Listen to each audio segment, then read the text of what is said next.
So, welcome back to the Wrong Advice Podcast. I'm your host, John Pacciuto, and I'm very excited to have Mr. Brian Catelle with us today. Brian, how you doing, buddy? I'm good. I'm excited to be here. I was born to give wrong advice.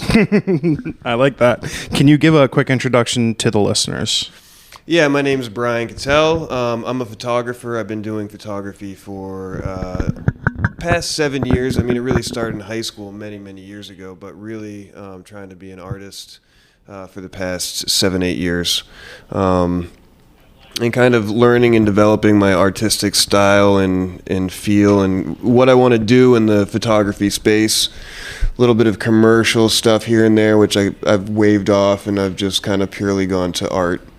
And that's where I'm at now, focused mainly on black and white. Yeah, I noticed there is a plethora of Polaroids, black and white, namely in the gallery space that we're in right now. And Gummo Land is probably one of my favorite NFT projects that I've had the pleasure of viewing. Talk to me a little bit about the inspiration behind that project and sort of like what drew you to Polaroids in general and sort of like the whole sort of creative process to making that. Yeah, I got a Polaroid camera probably like 2 years ago, and it had just kind of been sitting there. I hadn't used it. And I was really kind of interested in trying it out and, seeing what the look and feel can do. Also, during the pandemic, I fell into a hole of a bunch of like indie movies and, cult classic films and things like that. And a lot of them have like a particular weird, strange, and awkward vibe to them. Mm-hmm. They just they make you feel some kind of way. You don't exactly know why or what it is, but I loved it. And I think that, like, especially with kind of low budget type things, there's this like truth that seeps through it, this more genuine feeling than what you get from a lot of the Hollywood stuff. And I've always been somebody that's gravitated more towards gritty and grimy versus shiny and polished. And so there was one movie in particular, Gummo, which was, it's an uncomfortable watch, but it did have like a certain aesthetic, and it kind of encompassed the aesthetic that I was feeling from all of the films that I had been watching recently. And we had kind of come out of lockdown. I just wanted to get out and get weird and get free. I've also always struggled as an artist with the ability to do my art to the fullest, because there's a certain apprehension based on what other people might think while you're taking the photo and the photo that is produced. And I wanted to challenge that, and that challenge appeared in the form of masks and underwear. Yeah. That's how it manifested itself. So I wanted to put myself and some of my friends in awkward positions and see if we could fight through that awkwardness and actually take the photo, and just create some bizarre and questionable and interesting pieces. And we went out one day and did that initially, and I took a step back and I was like, there might be something here. Yeah. So I continued to do the project. That's pretty cool. And at what point were you like, I want to turn this into an NFT collection, or was it from the start? No, it wasn't. I was just doing it. And I was in this artistic community called the TMFA, Most Famous Artist Community. Mm-hmm.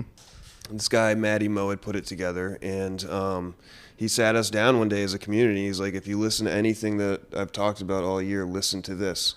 I was like, all right, I'll pay attention. And he showed us how to mint and what it was all about, and I did that, and then I was like, I don't know. I tried to go delete them, and somebody had already bought 3. Oh, wow. So I couldn't delete. And you were shocked. Yeah.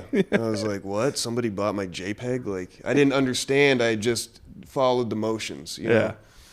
But then I started to learn and understand the implications of the whole thing, and I started to take it really seriously and started to build the collection to fit in the NFT space, because a lot of times stuff like this is difficult for people. Like it, they really do like it, but they're like, I can't hang that in my living room, I was going to ask that question because like the living room test is one that like photographers talk about all the time. And like, while the work is fucking cool and weird, do you question that ever? Like the living room test? You ever like, wow, like I'm looking at the one with, which is directly over your shoulder, which is a woman in a bra holding a portrait of Jesus in her face. Yeah. That to me strikes the living room test. I would hang that in my apartment. Yeah. But like, does that concept ever cross your mind when you're putting the collection together? Not anymore. So I would say years ago, I think people take beautiful photos of horses, you know. And years ago, I was at an art fair, and this guy was selling photos of horses. They were really nice. I asked him what was up with that, how it worked. He made a lot of money off of these photos. And one time I was out, and there was a horse. And I'm chasing this horse around because I know that this guy talked about how these photos sold and probably passed the living room test with flying colors, you know. I'm chasing this horse around. I can't get a good shot. I'm like, what the hell am I doing? I don't give a shit about this horse. And I had to stop myself and remember, like, this is not what you do. Yeah. You know, so I can't be concerned with the living room test. I need to do what I need to do to produce what I want to make. And the nice thing about the NFT space is that it's been an outlet for me to, you know, kind of leave the living room test behind. Yeah. Yeah. I'm super curious because what you said is interesting, that like it no longer applies to you, and you can take the NFT space out of it, but just from like a photography perspective, the living room test isn't important anymore. Does that come from confidence as an artist, like being able to be comfortable in your own skin and know the work that you're capable of creating, and it's not something that you question yourself anymore? Like, does that come with time? Because I can't relate to that at all. It doesn't necessarily come from confidence. It comes from trying the other route and knowing that it feels very wrong for me. Yeah, disingenuous to create something that's not you. Right. That's where it comes from. Confidence, I'm going to be working on that for a lifetime. Yeah. Yeah. Yeah, imposter syndrome, confidence. Yeah. I mean, daily reminder. It gets, I mean, maybe it gets a little bit better, but whenever you like launch a new project or try something new, you know, it's there. Yeah. Yeah. You've been a photographer for how long? I would say doing it this way, probably like 7 years. Okay. Yeah. And over that 7-year period, like, so I'm 2 years into my journey as a full-time photographer. It's been probably the most rewarding and also craziest 2 years of my life, which is both a pro and a con. Over the biggest sort of hurdle that I've faced in my journey as a photographer is how I would be able to describe success, right? So for me, when I was coming from a corporate America perspective, success is very easily to be measured by dollars, right? So the thing that I'm trying to figure out from a creative perspective is, what do I consider success? So over the course of your 7-year career and as you sort of move on in your journey as a photographer, what do you look at and how do you measure success? If I make somebody cry. Not sales, not... If somebody looks at my photo and they have a very strong emotional reaction of some sort, that feels successful. Yeah. It's, I think, one of the biggest compliments you can give a photographer is to buy their work, you know? And that's always a goal. I would like to be able to live off of my photography. But yeah, I mean, it's when somebody connects to the work that you've made that feels really successful. I like that. Yeah. There is the validation factor that I get when I sell an NFT or I sell a print, which are just like beautiful, like happy occurrences, right? They're few and far between. But like for me, like I'm very confident in what I can do from a creative perspective, right? So I don't question that.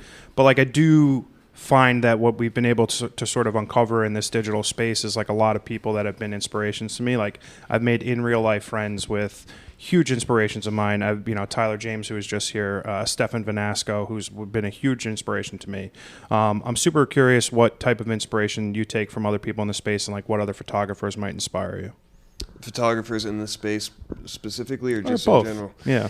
That's always been a tough question for me because I feel like my inspiration, first of all, I'm not like formally educated in art or photography per se. Same. I had some in high school and a little bit in college, but my memory retention has never been that great to remember names and associate them with the images that I've seen.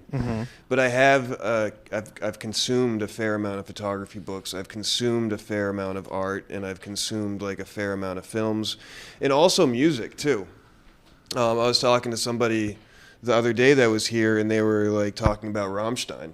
And that, like, Rammstein is partly inspirational in the Gummo Land collection. Oh, interesting. Just kind of like that vibe that is kind of seeped into my subconscious. My subconscious. So to name specifically, and I hope it doesn't seem like a cop-out to be like, to name specifically any artist that really inspired me is difficult for me to do. It's a general... No, I feel you. Yeah, over time, what I've developed as inspiration for what I liked, what I'm pulled towards, gravitated towards. Yeah, no, I appreciate that. One of the things that I like to play around with is the medium that I'm using. So whether it's film photography or digital or, Polaroid in your case. Talk to me about like your own artistic journey. Obviously, you've got a tremendous amount of Polaroid work, but like what medium specifically are you drawn to, and like what that process is like for you from a creative perspective? I think I'm going to continue to be drawn towards different mediums. Mm-hmm. I don't like to sit still very long. I like to continue to explore and do different things. I mean, back in high school, the first medium was film. Mm-hmm. A little bit of pinhole camera, which I thought was really cool. In college, it wasn't much photography because it was like right then it was a weird time between film and digital, but digital sucked. Like it couldn't 6 megapixels. Yeah, it wasn't any good. But when I picked it up 7 years ago, again, it was primarily digital. And as I did digital, I started to do a little bit of mixed media stuff. I would wheat paste my prints onto backgrounds. That's cool. I do things where I take back into 35 millimeter film, but I would like splice them with an X-Acto knife and tape them together to make like different collages, and then the Polaroids. So I'm looking to constantly like explore new ways to capture and present photographs. You notice we have TVs in here, and I've relied a lot on CRT TVs to kind of make new things. I'll photograph them, and you get the little lines, mm-hmm. and I'll do a whole bunch of that kind of stuff. So always exploring different mediums. Yeah, that's cool. So I shoot a lot of personal work on film, obviously from like a commercial perspective. It's digital. But there's something simplistic and limiting about film, like especially medium format. I've got a Hasselblad in my bag that I find sort of like slows me down, and I'm able to be a lot more intentional about the things that I'm creating.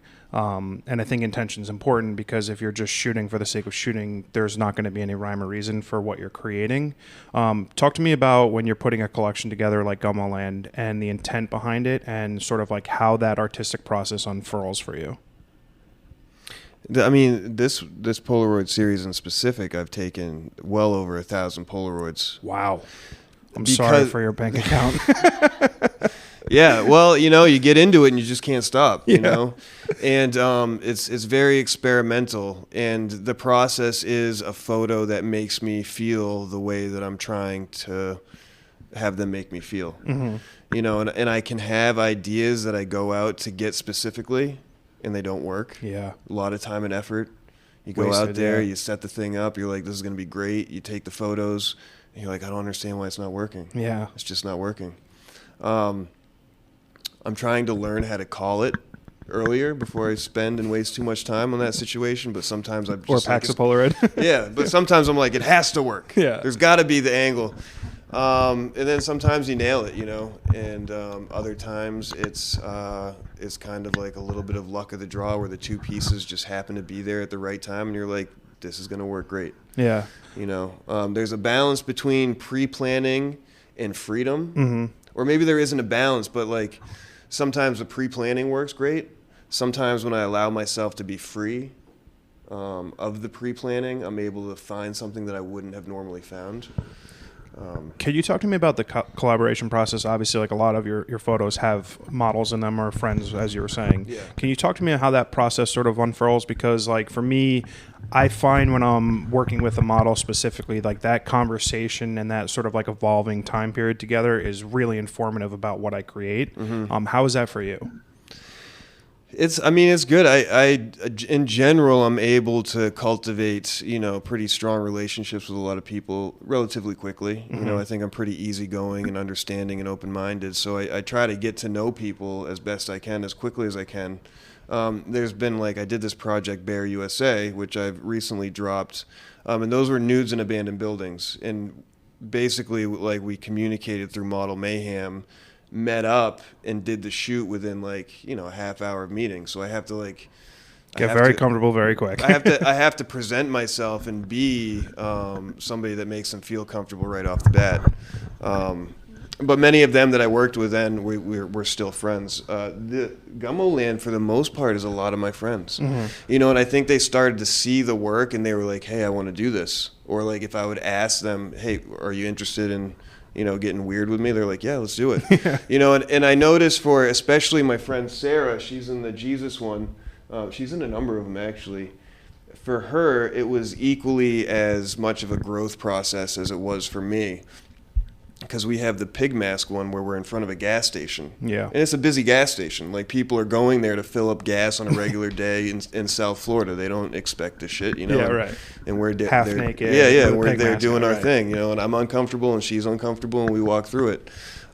Is there oftentimes like beauty in that like awkwardness and like that sort of what the fuck are we doing? That's exactly what I'm trying to express. Yeah. And that it's okay and it should be celebrated. Like, the world is awkward. Nothing's perfect. And I think that we spend so much time trying to be perfect. Yeah. That it gets exhausting. Yeah. And it's like, let's just let it be, you know? No, I agree with that completely.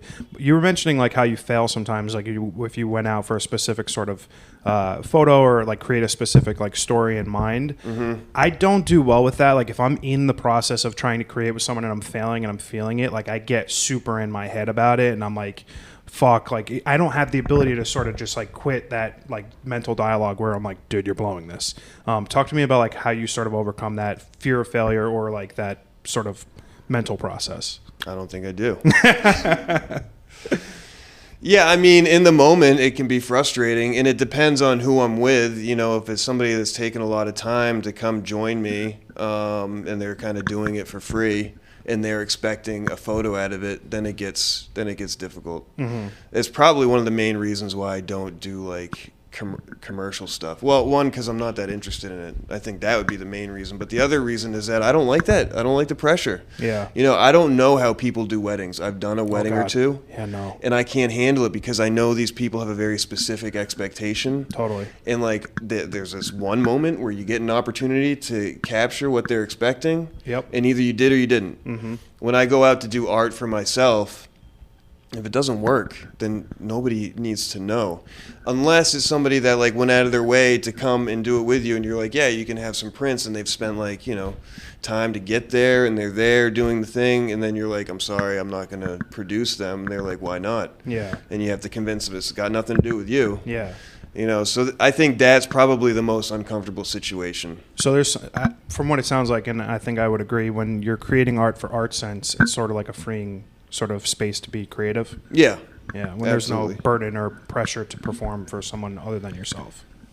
Yeah, other than for myself. And I mean, that burden can be a lot too. Like it's when I did the Bear USA, I'm going to go back to that for a second. Mm-hmm. I had these models come with me to this abandoned place. We're not supposed to be there. Yeah. And it's like a window of 4 hours that I'm provided to go do this thing. And it's like, you're going to the performance, or you're like, let's say a basketball game, for an example. And did you play well? Did you win the game? When you're there's a lot of like self-pressure to be the best that you can. So when you go into these shoots, I would always get like a ton of anxiety. Am I going to pull it off today? Mm-hmm. So sometimes I get that anxiety still, Yeah. For me, it's like 5 minutes before I pull my camera out of my bag, and then once like I take the first shot, and like whether I'm digital or whatever it is, when I be able to look at the back of the LCD and be like, oh, okay, like I know what I'm doing, right? Yeah. That sort of like puts me at ease a bit. But yeah, like I struggle with that a lot. I think it's an incredibly common sort of anxious feeling when you're doing something, and especially if you're in a place you're not supposed to be, or whatever. But yeah, I feel that. I found my NFT journey to be super fun because I haven't put a lot of pressure on myself to be successful in the space. Like, I think everything that happens here is a net benefit. Like, more like the quote unquote friends I've made along the way is what I take the most out of it. But like, I build up dreams that I have for myself, like selling out a collection, or like getting X number of collectors, or reaching a certain sales price. When you look at your journey in the space, do you have like specific goals in mind, or dreams, or something that you want like to see of yourself? I guess it would be nice to be an artist that when you put something out there, people gravitate towards it, to get in a place where you do have that creative freedom, where if you spend time, money, and energy into creating these things, you feel quite certain that people are going to be interested in it. Mm-hmm. And be able to be creative and interesting in that way. and also like, building an audience and a group of people that are really kind of enthusiastic about your work, which has happened and has been fantastic. That feels really good. Yeah.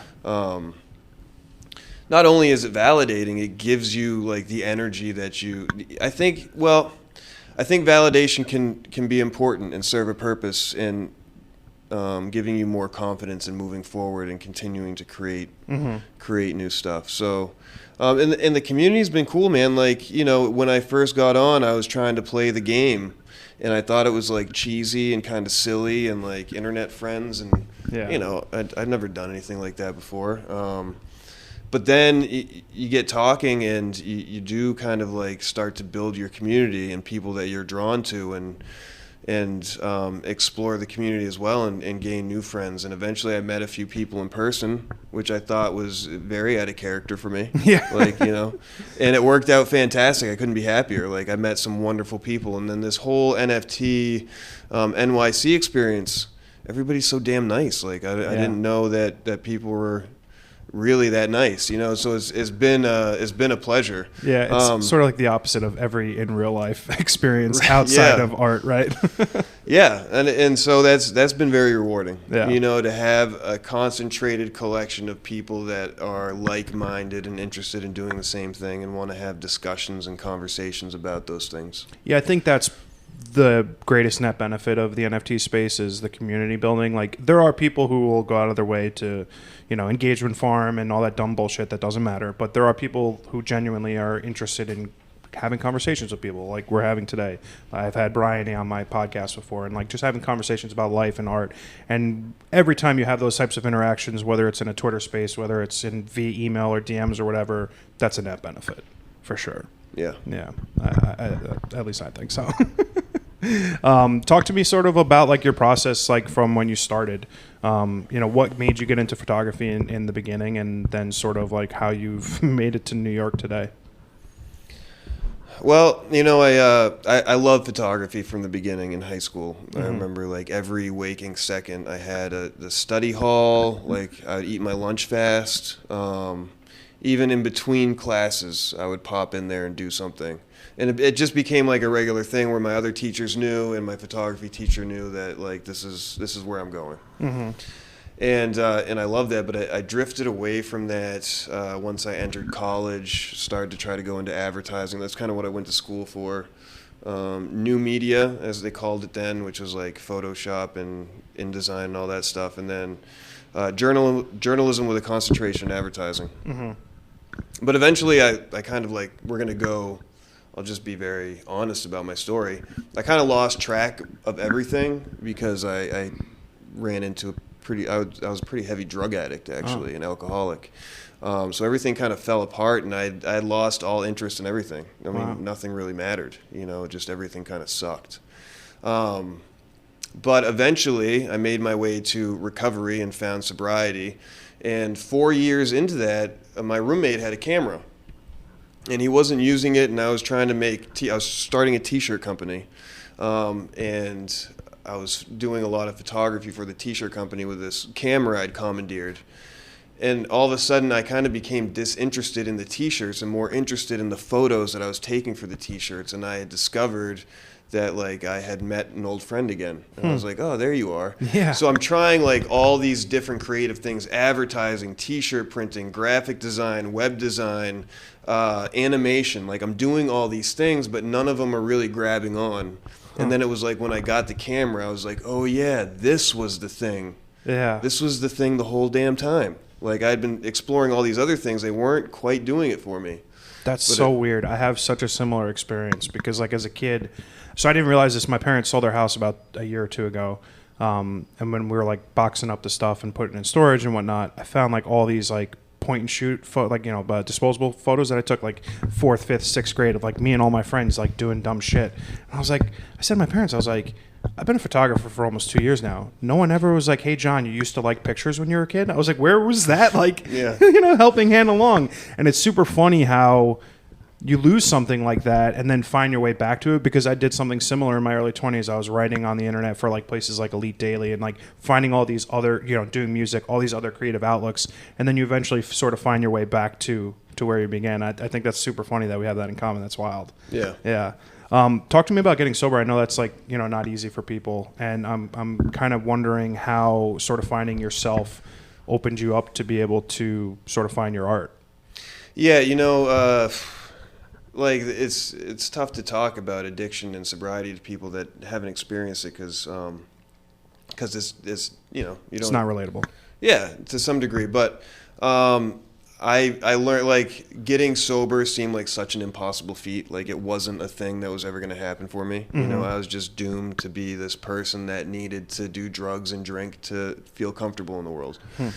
But I did find my way, and finding my way through that with the help of a lot of other people gave me this concept like, oh, if I can do that, then I can do anything. Yeah. Right? And so I started to take photographs, and I had this concept of a project that I wanted to do, and I was like, oh, I can do that. Like, nobody has to tell me that I can't. I can just go do that, and I can achieve these things if I really want to. So sobriety was really a catalyst for me to understand that the world is available to me. Wow. And so I got into it and started taking on some projects of my own.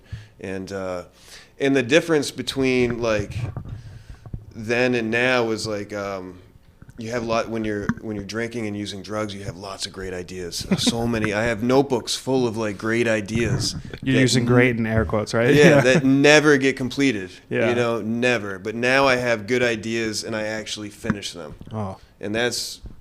I didn't think that was possible either. Yeah. I think that's beautiful. That's a great sort of mindset towards, like, how you can, like, sort of free yourself up to be yourself.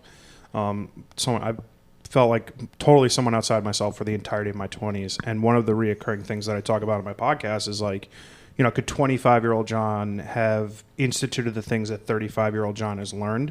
And I've come to the realization that for sure not, right? Like, you live your life, you learn lessons throughout life to get you to the point where at 35, you're able to be like, holy shit, like, I know who I am. Do you think, like, your younger self could have learned those lessons earlier, or is that something that you think it takes time? I don't know. Like, there's this concept of kind of like being grateful for the torture that you went through, because if you didn't, then you wouldn't have an understanding of the world that you have now. And I think that understanding does really kind of reflect in my photography this understanding of another side of humanity that's perfectly acceptable and should be looked at and understood. And I don't think I would have that perspective if I didn't go through what I went through. So is that like an appreciation for life and to some degree, like you're just happy to be here? Yeah, absolutely. Like, there's definitely a lot of gratitude in that, but there's also, like, a real understanding that, like, you can't dictate or presume that you know what somebody else's experience is. So now, for the most part, when somebody tells me that they're experiencing something in some sort of way, I have no right to tell them, no, you're not. This is what's happening. I need to take that at face value. And I think that kind of understanding of the world does reflect in the work that I create. Wow. That's heavy. I like that. No, because I relate to that a lot, right? Like, because, like, I was a completely different person 2 years ago. So, like, what the pandemic in the last 2 years have done to me as a human being and then as an artist has been, like, transformative to me. And I relate to that. I didn't go through substance abuse problems. I didn't have that, like, experience, but I have other experiences. And I think the best lesson that I've taken out of all this is being able to just be graceful and, like, be grateful, right? Like, we all go through a lot of shit. Like, being able to sort of, like, be understanding of other people has been a really great life lesson that I think I've uncovered in the last couple of years. And it's been great for my art. Yeah, for sure. Talk to me about the pandemic. Like, the Gummo Land is sort of like a process that was, or a project that was, taken from, being sort of cooped up for 2 years. How did that impact your artistic nature and your ability to create? And then sort of how do you see your journey kind of moving forward over the next couple of years as hopefully things open up a bit? Well, in full disclosure, I'm from South Florida. Oh, okay. So you have nothing to worry about. So I think my pandemic experience was a lot different than most others. Yeah. And when I talk about a lockdown, it was like a month. Yeah. They closed 6 days. They closed the beach for a week. Yeah, right. So my lockdown experience wasn't as debilitating as other people. I did have COVID early on, and that was kind of scary. I had to stay inside for 17 days or whatever it was, and having no answers, it was really concerning, especially when they started talking about brain fog. Ever since I got sober, my ability to think clearly has become the most important thing to me. So the idea that could be taken away from this was that was pretty scary. But there was a certain amount of inability to be able to freely go do things, and I think that when I got together with my friends and wanted to start doing these Polaroid photos, it was really freeing. We wanted to take that freedom to the next level, and enjoy it to its fullest capacity, because it had been taken away from us. Yeah. And again, expressing that freedom presented itself in masks and underwear. Yeah. In beautiful masks and underwear. Yeah. Well, maybe not the pig one, but yeah, it's a little scary, but yeah. Yeah. That's cool. So I because I'm new in this industry and sort of building my creative career, I have got a bucket list of shit I want to do, whether it's working with a particular music artist or, being published in a certain editorial. Because you don't look at the commercial side of things, do you have dream projects? Do you have sort of dreams that you look at from your career that you want to see yourself accomplish? I do kind of have one dream project, but I have to be in the mindset and willingness to do it as well as it deserves to be done. Okay. And it hasn't hit me yet. Uh-huh. But a lot of times these projects, they develop themselves through experimentation. Mm-hmm. And I go out and I try different things. And then, you hit a note and you're like, oh, there it is. Let's keep doing this. And then you try a couple more and you're like, yeah, this is something that I want to do. So it's in large part the idea of exploration, but a dream project in its totality would be the ability to create freely. Mm-hmm. That would be, I guess, the dream that would allow you to create multiple projects, to just be able to. And that's all I think most artists want, is the ability to financially be able to support themselves in a way that they can continue to make cool shit that they love. Yeah. Yeah. I appreciate that. I think I've had just a really different life experience from a lot of other artists, because my sole focus for so much of my life was just financial, and it's sort of been a relief almost that that's not my number one priority anymore, because I've made money in my life. I'm broke now, but I'm happier than I've ever been to some degrees. It's weird. It's because I've sort of been able to find that comfort and that sort of confidence in my own skin. I know that the money will be there. I'll put the manifestation out there that I'll be financially successful, because everything else has sort of fallen into place. But I totally get that. I understand how that feels. Yeah, that's cool. Well, I do still have financial concerns. Sure. And so what I've decided is that if I'm going to do something else to earn money, I want it to have nothing to do with photography. I'm going to reserve photography to be a special thing, and I think that anytime that, and this is completely for me personally, anytime I've done photography that I didn't want to do for money, it hurts, and it sucks, and it makes me lose interest. It takes away from my creativity and my energy to do the things in photography that I really want to do. Ooh. So I was doing real estate photography, and I decided to just get my real estate license instead. Yeah. And now I don't do real estate photography anymore, even though sometimes it pays well. I'm just no, I don't want to. That goes back to the wedding conversation, right? As a photographer, I can easily go shoot a wedding and make a lot of money, and I'll probably want to throw my camera in a lake somewhere, because just artistically it's stifling, right? There's nothing that I can do that will be like John, right? Yeah. So I feel that a lot. I shot a 30th birthday party probably 3-4 months ago, and it took me all of my strength not to jump off the roof of the building that we were in, because it was cool, I'm getting paid to do the thing I love, and I love to do this, but artistically it suffocated me. It made me feel this is not my thing, right? Yeah. It totally detracted from that. So, but there are people that can go in and do that and bring their artistic flavor in there and be really connected with the moment and the intimacy that maybe the couple is sharing, and kind of bring themselves and their vision into that to make it happen. Yeah. I'm jealous of those people, because if I could shoot weddings and make a lot of money, I wouldn't have to worry about paying rent, which would be nice, but that's cool. Yeah. Yeah, no, I appreciate that. I like to spend the last bit of every podcast doing a little bit of like a rapid Q&A. Okay. Car horn aside. That's New York City. Some of these are super easy. Some of them are a little bit more in depth. But my first question is, what is your favorite book? My favorite book. Or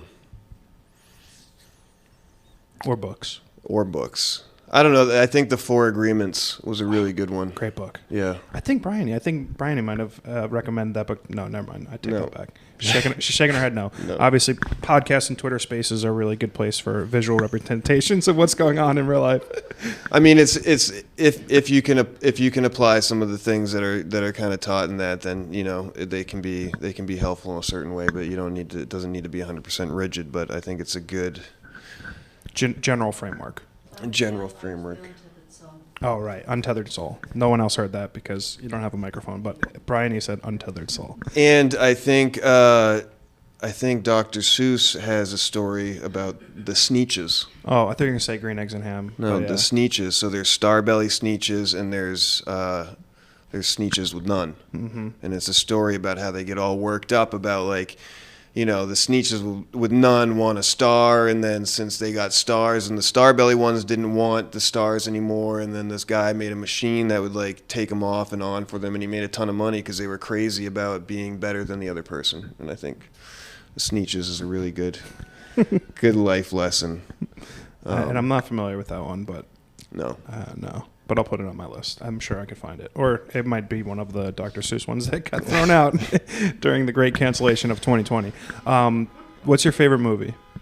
Favorite movie is Total Recall, the original. That's a good one. Yeah. I actually watched that not too long ago. I think it's on HBO Max. I've been going through a phase where I've been watching a lot of old like 80s movies, like Total Recall, the original Blade Runner, which... I don't know if you saw 2049. Yeah. Cinematically, visually stunning. Yeah. So good. Oh my gosh. Yeah. What's your favorite TV show? Favorite TV show. Let me think about that. I mean, Sopranos is The Wire. Oh yeah.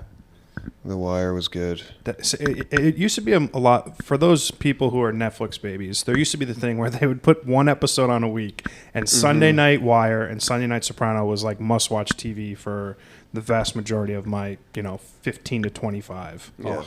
I also liked Fargo a lot. It was a weird, quirky kind of show, and very artistically based a lot of times.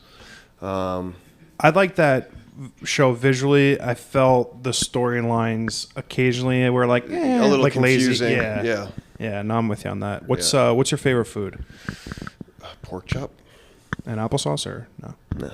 I'm not really a sauce guy. Oh, okay. Hot sauce? Not really. I mean, ketchup? Sure. No, maybe on French fries. Okay. Yeah. What's the best piece of advice someone's ever given you?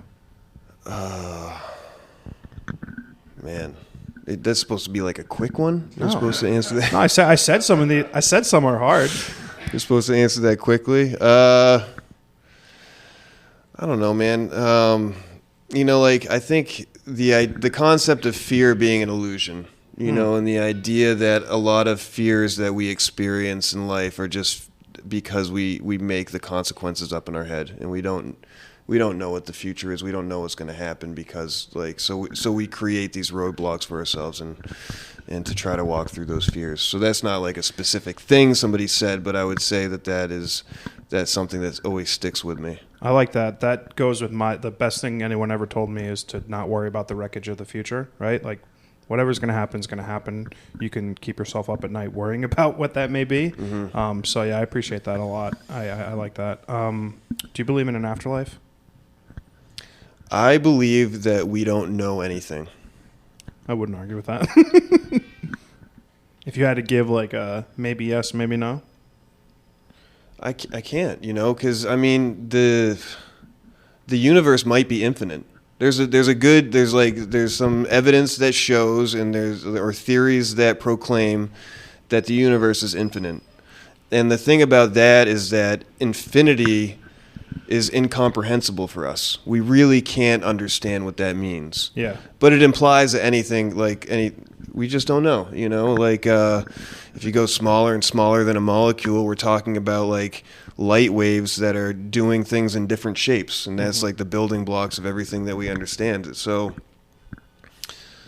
you know, black holes, man. Like, what the fuck? Interstellar. So, right? like, to talk about the possibility of afterlife and how the exchange of energy and if the soul stays intact or if there is a soul in the first place or how any of that stuff works is... or if we're sitting in a computer right now, right? Yeah. is one that I can't presume to have any idea how to answer. That's fair. Yeah. I often just think like the sheer improbable fact that I exist, right? That like we're sitting here having this conversation. There has to be something, right? Like just like it's improbable that like one out of I think it's 1 in 800 billion that you're born or something crazy like that. Mm-hmm. That to me is like in a weird way divine. And I don't like ascribe it to any sort of religion or anything like that, but just like the sheer audacity that I'm a cognitive being in the grand scheme of infiniteness. To me is sort of, it's relaxing to know that. I think there has to be something, yeah. That's the philosophical podcast. I would hope. Yeah. You know? I'm hopeful, yeah. I'm open to it. Yeah. That's good. I like that. Yeah. Last question. Give me something that you've recently consumed. It could be a book, a movie, podcast, TV show, music album, something that you've seen at NFT NYC, just something that you've recently consumed that you'd like all the listeners to check out. Something that I've recently consumed that I would like all listeners to check out. I don't know. Can I check for I don't know. Okay. Yeah. I recently watched Spiderhead on Netflix with Chris Hemsworth and Miles Teller. Very fucking weird. Weirdly entertaining. It's like one of those things like you watch the movie and you're like, was that really good? Was that really bad? Did I just enjoy it because it was super entertaining? Yeah. Chris Hemsworth plays the complete opposite of like Thor, and he does it in a manner that is weirdly appealing. Mm-hmm. And I think he showed a pretty good artistic range in the role, and I think that's probably why I liked it. But yeah, it was a bizarre one for sure.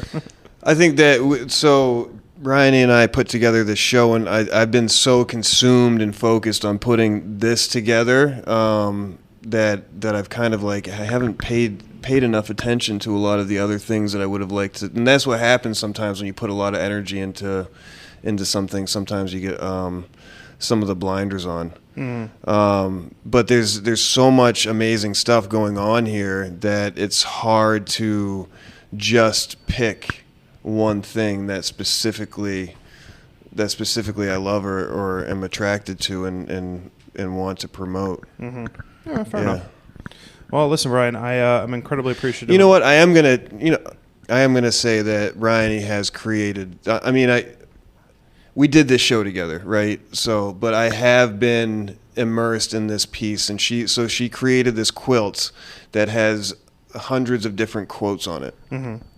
And they're done in such a simplistic, humanistic way that sometimes when you're reading these quotes on this giant quilt that took her 3 years to make, that out of nowhere you're going across and you're reading, took a communion, took vitamins, like these are things that we do in life, and then you read one that just like hits you in the stomach and you almost like are brought to tears. And it's so interesting that like a simple 3-letter sentence or 4-letter sentence can slap you in the face like that, but it's presented and done in such a beautiful way that if I were to say something struck me, and it's been my face the whole week, right? I would say that, and I would say check her out and follow her. Yeah. Well, Brian is one of my favorite human beings, and very thankful to have met her acquaintance many. Well, it was probably like 5 days ago, but in digital landscape of NFT Twitter, it was probably like it feels like 2 years, but it was probably 5 days. But yeah, she's the best. And if you guys are in New York City, come down to Eldridge Street, 134, the Lower Draw. Amazing photos of Brian's Polaroid work and some of Brian's amazing quote work. Brian, I'm incredibly appreciative for you to take the time out and do this podcast with me today. It's been my real pleasure. I have a very cheesy line. If you've been on my podcast, you're part of my family. Welcome, and thank you so much for doing this. Absolutely, man. I had a great time, and I appreciate you taking interest in my work and my life story and my journey in photography. So my pleasure, man. Yeah. All right. Thanks so much, buddy. Take care.